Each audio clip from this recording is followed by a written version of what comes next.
mbola amin'ny fifaliana trano no fa tsika indray mandray ny teny fampahirezana fa amin'Andriamanitra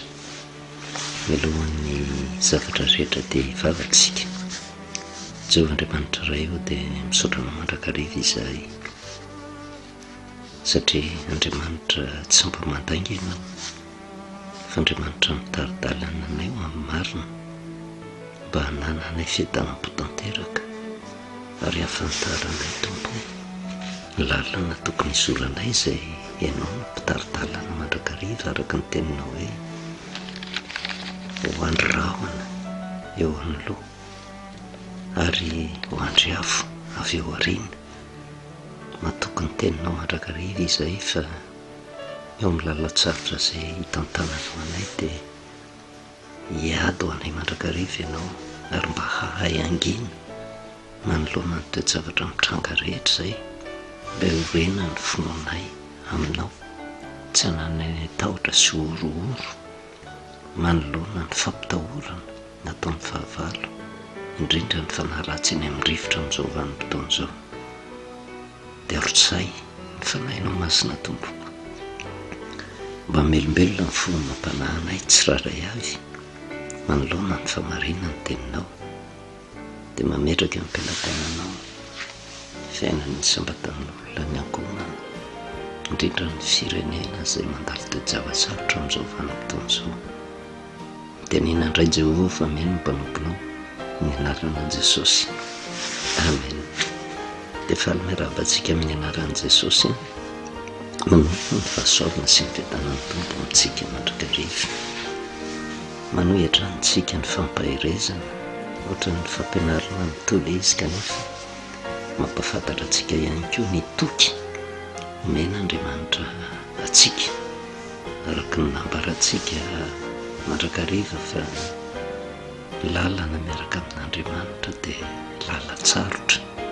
ary mazava ny teny Jesosy hoe tery sady eta ny lalana ary ny mampatahotra dia vitsy ny mahita azy ary ny tanjonak'endren'Andriamanitra amintsika dia mba ho isan'izay vitsy izay isotra amin'ny lalam-pamonjena isika satria mety ho hafahafa amin'ny kristianina izay manana lasitra fototra voafitaka noho ny fampianaran'ny diso no mandre raha ny tantara da dia bokin'ny Exodosy izay natomboka tamin'ny famonoana ny zanak'ondry tsy misy kilema dia ny tandindon'ny fahafatesan'i Jesosy dia lalam-panafahana vositsika manomboka hatreo ny drafi-pamonjena napetrak'Andriamanitra tamin'ny olona. Tantara no nisy ara-bako teny tany amin'ny testamenta taloha fa izay tantara nisy izay dia mampatsiaro ny tenin'ny Paoly apôstôly hoe voasoratra ny zavatra eny zo fananantsika izay hiarana izao andro faran'izao. Misy zavatra tian'Andriamanitra hazavaina amintsika mba tsy hahatonga antsika hitopo teny fantatra fa hanaiky kosa ny famarinana ny tenin'Andriamanitra. Ary izay no hoe sarotra ilay mamantatra ny sitrapon'Andriamanitra ary ampanetretena no ilazana izany satria famarinana tsy azo lavina. Raha tafavoaka tao amin'ny tany Egipta ny zanak'Israely andeha ho any amin'ny tany Kanana izay tandindony lalina izorana ao amin'ny famonjena, ny famonoana ny zanak'ondry tsy misy kilema tandindony fahafatesan'i Jesosy Kristy dia vita tanteraka ny famonjena fa mahadiso hevitra ny olona dia mieritreritra ny olona fa efa voavonjy fa tsy mbola voavonjy izany isika fa no hahafahana tamin'ny alalan'ny fahazavan'ny tenin'Andriamanitra ary mametraka lalana izorana eo Andriamanitra io. Ka raha mizotra amin'ny lalana soritan'Andriamanitra isika dia ho vonjena. Izay ny famarinana ny tenin'Andriamanitra. Fa ny zavatra mampatahotra dia sao dia ho tanteraka amintsika ny tenin'ny Paoly apôstôly hoe mieritreritra fa miadana sy mandry fahizaika nizoantsika tampoka ny fandringanana. Maninona moa ny misy ny fahaverezana, maninona ny misy ny fiainana mandrakizay sambatra avy amin'Andriamanitra tokony isaintsaintsika matoa misy ireo dia mbola tsy tanteraka ny famonjena efa vita amin'i Kristy, fa isika takian'Andriamanitra andraina izay famonjena izay natolon'izay, ary miankina amin'ny faneketsika ny lalina soritan'Andriamanitra atsika no antoka ny famonjena ho atsika. Tsy resaka fisalasalana zany, tsy resaka tsy finoana zany, fa resaka aitraitra. Raha misy olona mieritreritra fa efa voavonjy, mbalay fisaraitsaina angery olona andeka hoe resy lahatritsika hoe efa voavonjy, inona tsony moa ny antony tokony hivavahana, inona tsony moa ny antony tokony hitandremana, inona tsony moa ny antony tokony hiembenana raha ohatra efa voavonjy isika. Fa ety amin'ity tany fandalovany ity dia miezaka amin'ny fomba rehetra ny devoly hisarika atsika, hiverin-dalana mba tsy hahatonga atsika ho voavonjy. Ary zany ny zavatra aseho amin'ny tenin'Andriamanitra amintsika, fa olona afakitsika nefa. Kanefa dia Paoly dia niteny hoe aoka ny fahafahanareo tsy ho entinareo manatanteraka ny sitrapon'ny nofo. Ary zany ny zavatra hitatsika, ary zay ny mahasarotra ny lalina miaraka amin'Andriamanitra mba tsy hanjeny ny andro lava isika, ka tsy hitoky dia ny fantatra ka dia hoe efa voavonjy, fa ny famarinana ny soratra masina tsy azo lavina zany, ary tsy edikevitra zany. Kanefa ny tenin'Andriamanitra moa dia ambara mandrakariva fa Andriamanitra ange tsy manery na anaikitsika na tsy anaiky, fa safidy io, fa ny safidy izay raisitsika dia tsika ihany no mitady ny vokany any amparany any. Ka dia amin'ny Exodosy 4:20 sy ny manaraka ny tantaran'ny zanak'Israely dia tantara azo lazaina fa tantara mahafinaritra, tantara mamperitreritra, tantara mampisaintsaina mba tonga atsika hamantatra tsara ny lalina izay hitondran'Andriamanitra atsika, satria tsy mora ny zavatra nandalova ny zanak'Israely nanomboka hatramin'ny tantanan'i Jehovah azy miainga tamin'ny tany Egypta. Ary misy antony izy raha any amin'ny Exodosy 20 mampahatsiaro mandrakariva izay fomba ny tantanan'izay nanomezan'ny didy. Exodosy 20 dia ny 9:1 sy 2 melohany ny hanomezan'ny didy, ary matetika izy io miverimberina mandrakariva ho an'ny zanak'Israely. Dia nilaza zao teny rehetra zao Andriamanitra ka nanao hoe zaho no Jehovah Andriamanitra izay nitondra no nivoaka avy tany amin'ny tany Egypta tamin'ny trano na handevozana. Zany hoe sitrapon'Andriamanitra mihitsy no nanafaka ny zanak'Israely hivoaka tao amin'ny tany Egypta sy nitondra azy ao amin'ny lalana hizotra any amin'ny tany Kanana. Ny zavatra nijanona antsika farany dia misy lalina voasorotra mazava tsara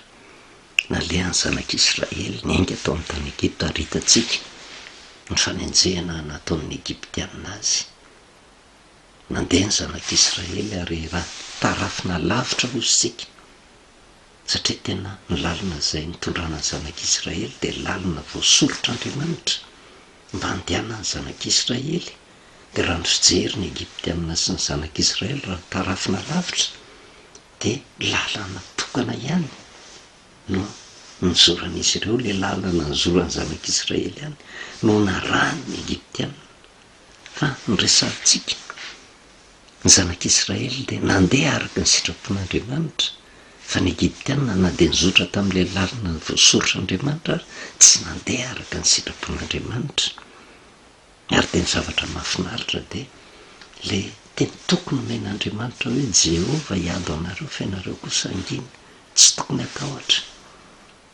Ny fandrahonana rehetra sy ny zavatra mampitahotra eny an-dalana isika, fa ny tanjona an-kendren'Andriamanitra dia mba tonga atsika hifahatra tanteraka aminy, atoky tanteraka aminy ny amin'ny lalaka alehantsika. Fa na dia eo ary ny fahavalo manenjika dia mahatoky ny tenin'i Jehova hiado anareo fa ianareo kosa angina. Ary Jehova dia milaza mihitsy lazao amin'ny zanak'Israely mba handroso, satria tsy sitraky Jehova ny atonga ny zanak'Israely ho amin'ny fianarana, tsy sitraky Jehova ny atonga atsika hiverin-dalana. Fa rehefa mandroso dia mandroso mandrakariva, kanefa rehefa mandroso dia tadidio fa misy zavatra tsy maintsy sedrany. kanefa tsika miaraka amin'andriamanitra satria izy no tantany de tsisy zavatra tokony atao ampanaza ny rehetrarehetra zany fa reny ady atrehany reny de fanamboarana fanefena mba hahatonga atsika tena olony finoana,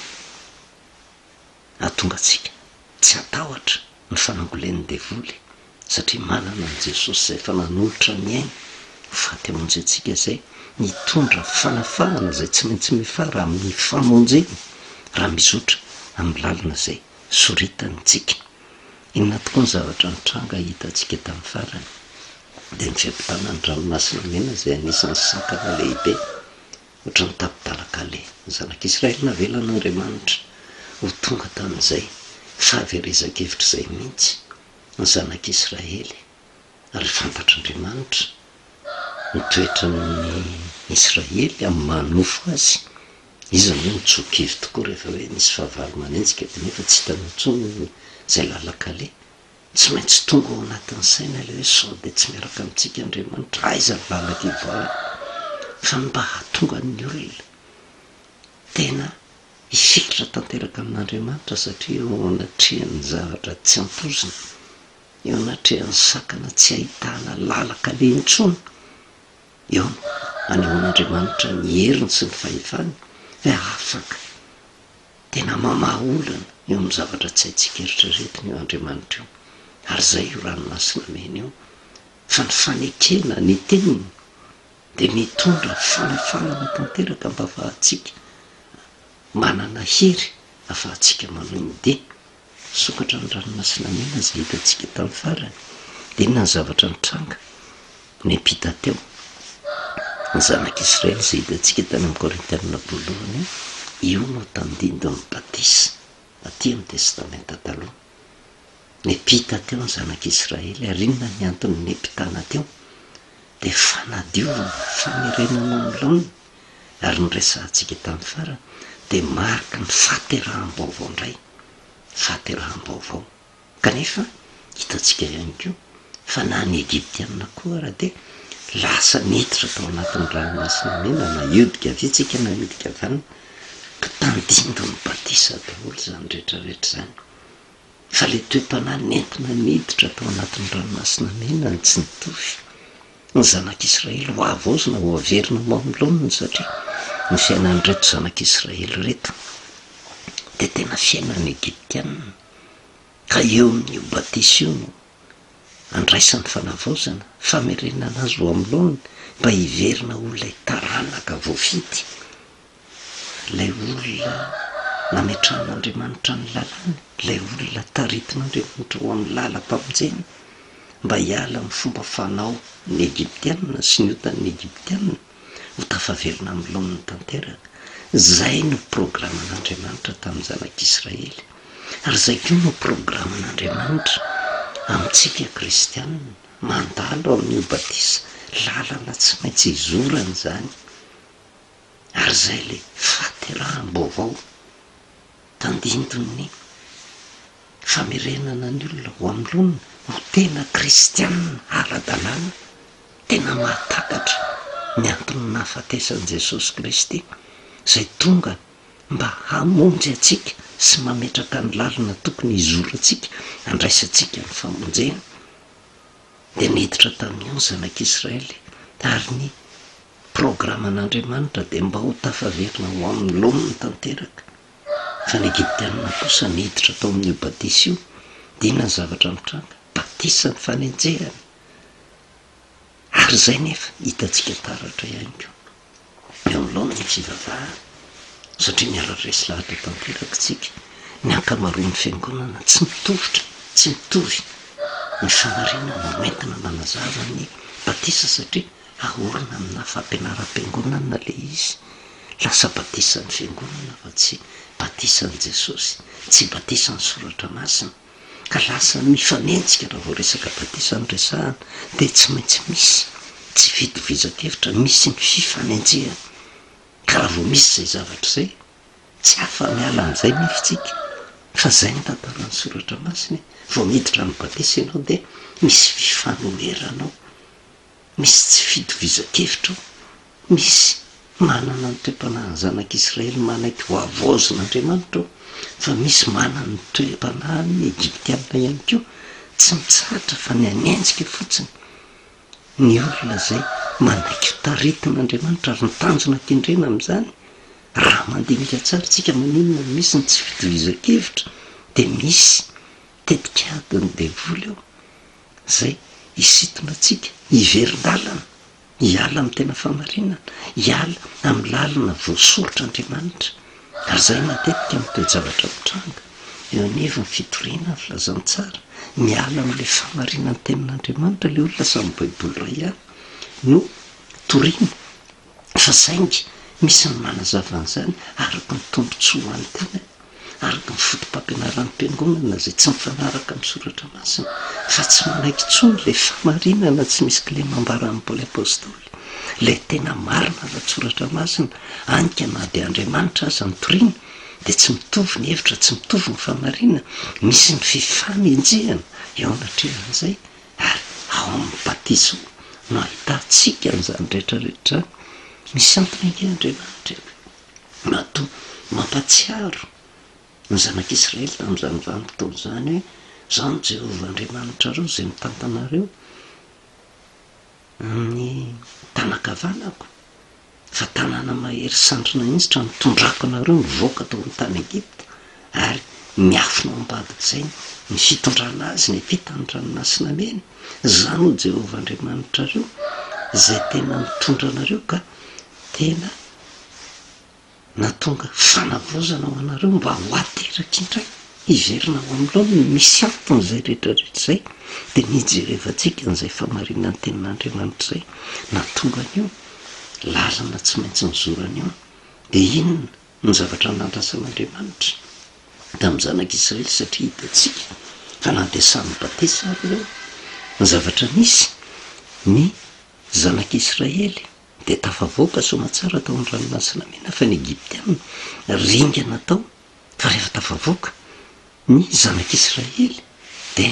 io le toe-panahy nandrasan'Andriamanitra sy andrasan'Andriamanitra ny kristianina indininy fa raiky amin'ny telopolo rehefa hitan'ny Israely ny asa lehibe zay nataon'ny tanan'i Jehovah tamin'ny Egyptianina de natahotra an'i Jehovah ny olona kanino an'i Jehovah sy Mosesy mpanompony raha dika amin'ny teny tsotra rehefa hitan'ny Israely le batisa nitondrany Jehovah ny zanak'Israely sy ny Egyptianina de tokony hiteraka fatahorana an'i Jehovah sy finoana an'i Jehovah sy Mosesy mpanompony zay fiampitana ny ranomasina men'izay de fantanina mipetraka batisa mandalovantsika tsiraray avy batisa tena fahateraham-baovao sa batisa ny fanenjehana ny batisa zay nanaovan'ny batisa atsika ve miteraka fatahorana an' Jehovah sy tena finoana marina sy le tsy maintsy fantarina reo toe-javatra reo sa niteraka inona tao amintsika fa lalana tsy maintsy izorana zany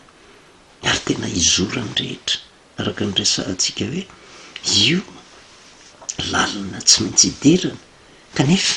hazava amintsika ihany keo satria mbola zay nge no mahatonga ny olona hoe tonga de efa mieritreritra fe efa voavontsy vokatry ny tsy fantakara ny soratra masiny tsy te andinika tsony ny famarina ny teny soratra masiny kanefa de zay fotokevidiso zay hiteraka fahaverezana ho an'ny olona eo anatrehan'izay rehetrarehetra zay kanefa ny zavatra mitranga ny batisa na de natao batisa ary de aoka ho tadidy tsy hoe rehefa vita batisa koa de hoe tena azo antoka fa efa voavotsy fa famarina ny soratra masina no ana-porofo amintsika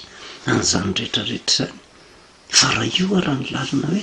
anka rehefa atao batisa de efa voavontsy izy moa ny olona tsy hitsofoka amin'izany batisa zany mba tsy hanany eritreritra tsony rehefa aveo azo antoka hoe tena zaranga de efa voavonjy ka rehefa voavonjy zany tsy zavatra tokony hampatahotra tsony fa matotsika mbola takena iambona takena hivavaka de zao mbola tsy hitanteraka ny famonjena fa olona afaka taka ny zanak'Israely isika mbola mizotra eny an-dalana ary eo no natonga an' Jesosy hiteny any amin'ny Marka 4:12 zay tena hoe de mio tsara nge le tenin'Andriamanitra fa aza raisina atendrony marika toko fa 12 de ny andininy fa 12 Jesosy no miteny an'ity zay misy atao batisa no kovonjena ozy fa zay tsy mety zay tsy mety mino no ho helohina. De araka miresaka tsika hoe rehefa nepita ny ranomasina mena ny zanak'Israely nanaona ny toe-panahiny lasa natahotra ny Jehova ny olona ozy ka mino an Jehova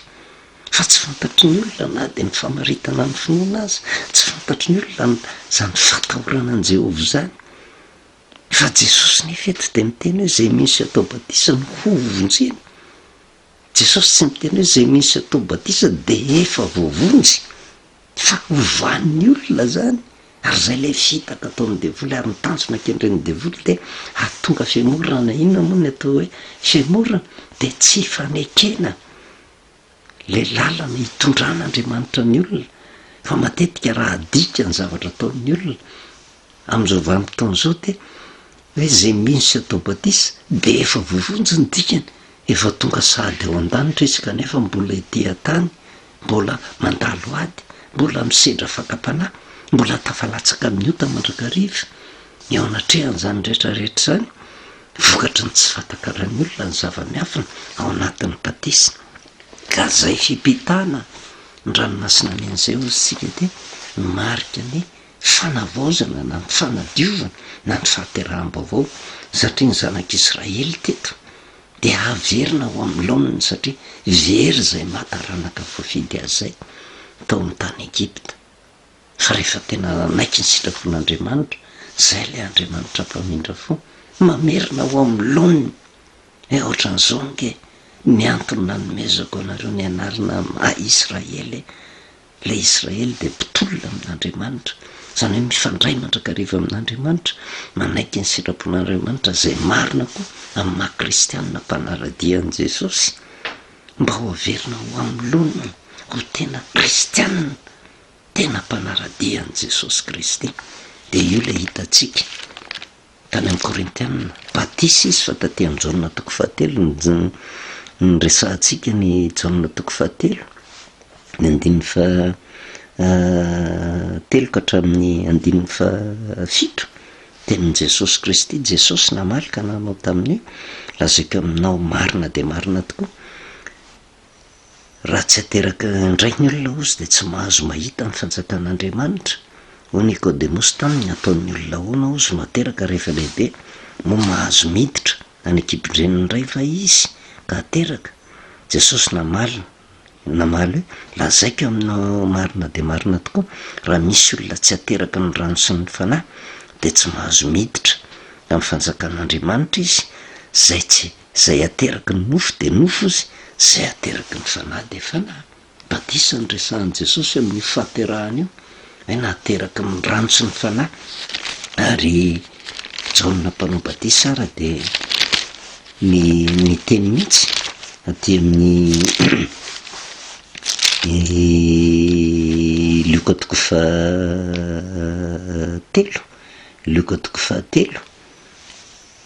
raha mijery tsika satria mbola hiverenantsika reny rehetrarehetra reny ny andininy fa 10 ka hatramin'ny 9 rehefa nanao ny fitoriana ny fiavian'i Kristy i Jaona tamin'izay vanim-potoan'izay be deabe ny olona nanaradia azy nanontany azy hoe inona ary ny tokony ataonay de nisy ny anatra nataony Jaona tamin'ireo olona raisitsika hatramin'ny andininy fa 10 mihitsy satria tsy maintsy hidirantsika zany rehetrarehetra zany mpahafantarantsika ny lalana hitantanan'Andriamanitra antsika zay tsy mora ary ny vahoaka nanontany an'i Jaona hoe inona no ataonay ary namaly izy ka nanao hoe zay manana akanjo na de aoka hanome ho any tsy manana ary zay manan-kanina de aoka hanao toy izany koa de avokoa ny mpamoretra sasany mba ataony batisa ka nanao tamin'ny hoe mpampianatra ho inona no ataonay ary hoy izy tany aza mampandoa mihoatra noho izay notendrena alainareo 14 ary nisy miaramila koa nanontany azy ka nanao hoe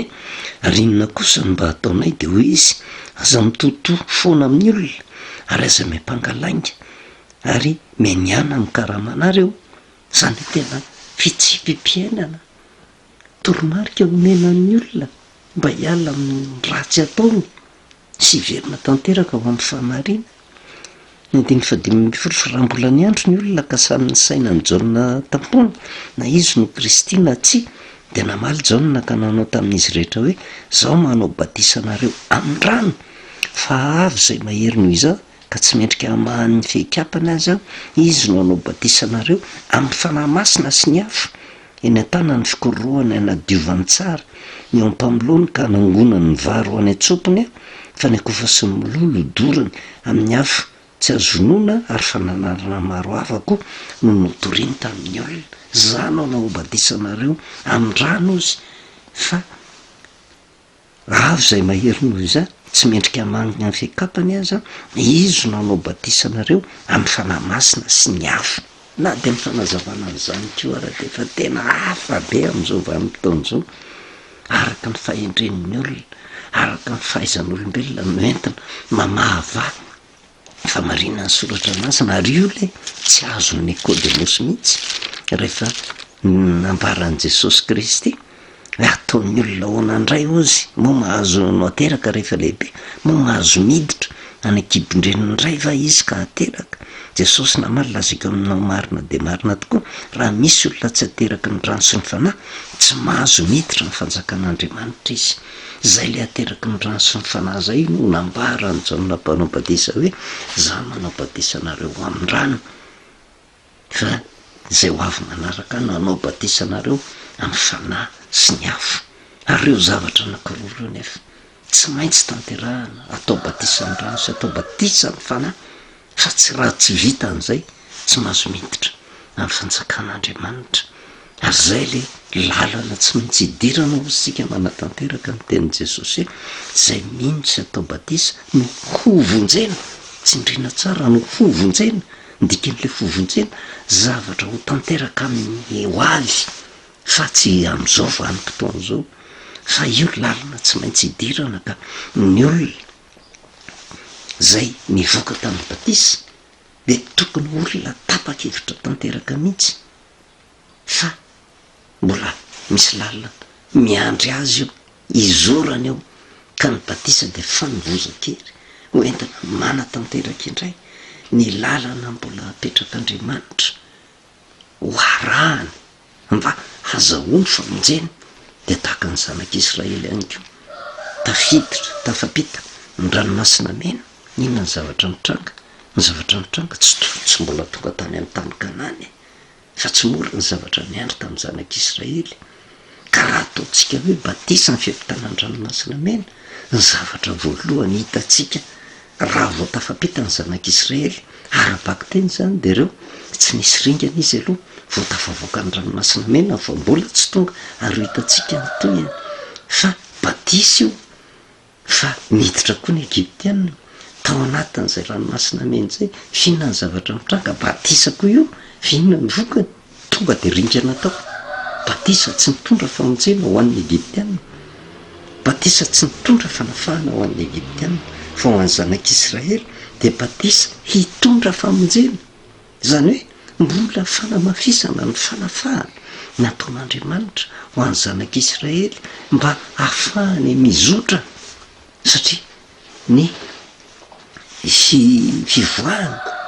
tao amin'ny batisa tsy midika fa efa tonga any amin'ny tany Kanana fa fanovozan-kery ho entina manatanteraka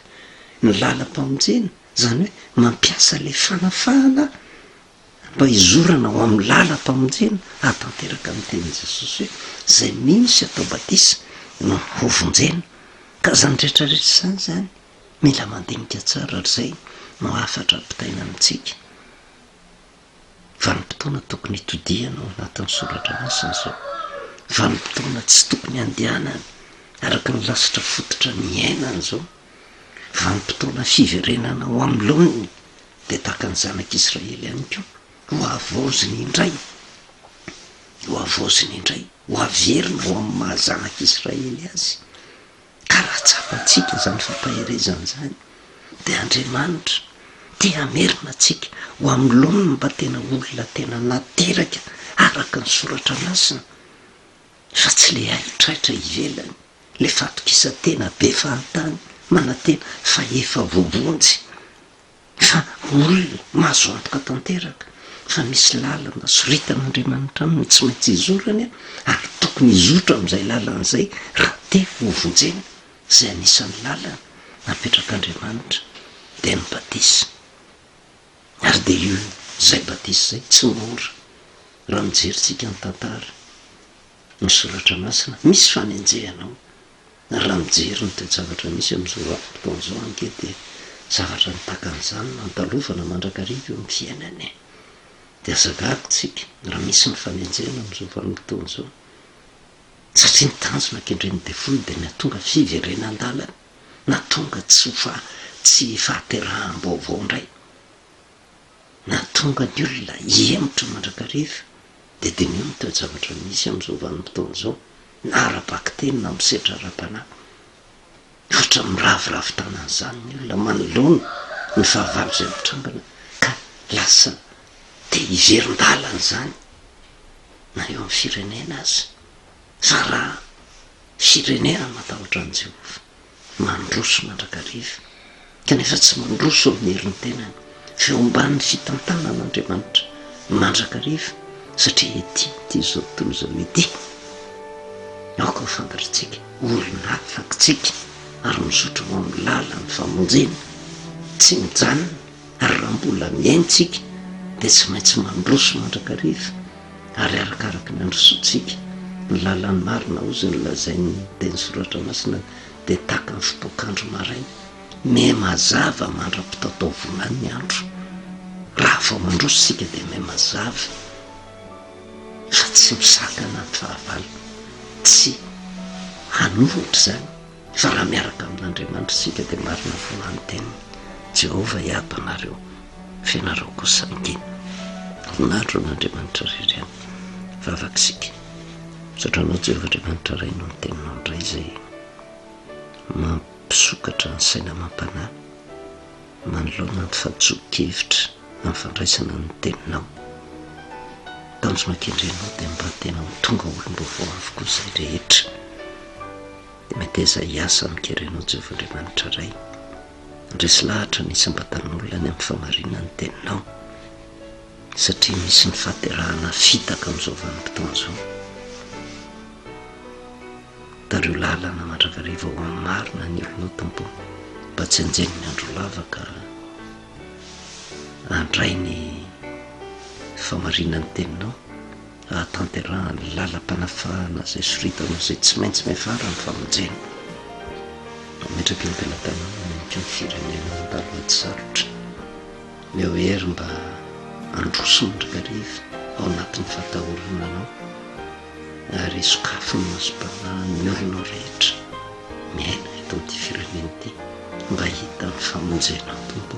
ka ho tanterahanao ny teninao hoe ny egiptianina zay tavarana